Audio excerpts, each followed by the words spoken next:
మెదక్ జిల్లా పాపన్నపేటలో ధాన్యం కొనుగోలు ప్రక్రియపై మెదక్ ఎమ్మెల్యే మైనంపల్లి రోహిత్ రావు ఆకస్మిక తనిఖీ నిర్వహించారు. ఆదివారం సాయంత్రం ధాన్యం కొనుగోలు కేంద్రాన్ని సందర్శించిన ఎమ్మెల్యే అక్కడ నిల్వ ఉంచిన ధాన్యాన్ని పరిశీలించి కొనుగోలు ప్రక్రియపై అధికారులను ఆరా తీశారు.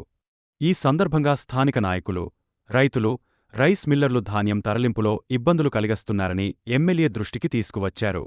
దీనిపై వెంటనే స్పందించిన రోహిత్ రావు పలువురు రైస్ మిల్లర్లతో ఫోన్లో మాట్లాడి రైతులకు ఎలాంటి ఇబ్బందులు కలగకుండా చర్యలు తీసుకోవాలని ఆదేశించారు. మిల్లులకు వచ్చిన వెంటనే ధాన్యాన్ని ఖాళీ చేసి కొనుగోలు ప్రక్రియను వేగవంతం చేయాలని సూచించారు. రైతులు ఎవరూ అధైర్యపడవద్దని, ప్రభుత్వం పండించిన ప్రతి చివరి గింజ వరకు ధాన్యం కొనుగోలు చేస్తుందని ఎమ్మెల్యే స్పష్టం చేశారు. అధికారులు ఎప్పటికప్పుడు కొనుగోలు కేంద్రాలను పర్యవేక్షిస్తూ రైతులకు ఇబ్బందులు తలెత్తకుండా చూడాలని సూచించారు.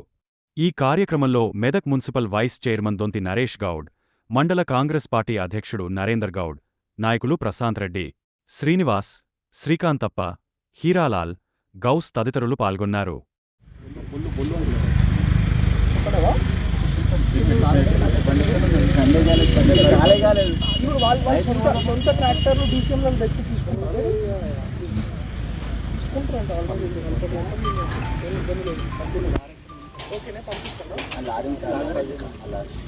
చేస్తాను ఉన్నాయంట, చేస్తున్నాను, ఒకటి చేస్తున్నాను. రైతులు అసలే మేడం రేపు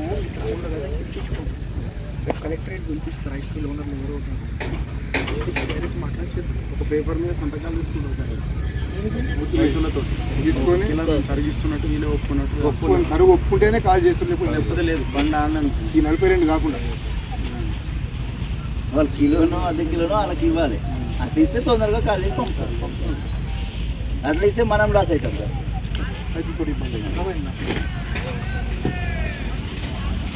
మన వీరభద్ర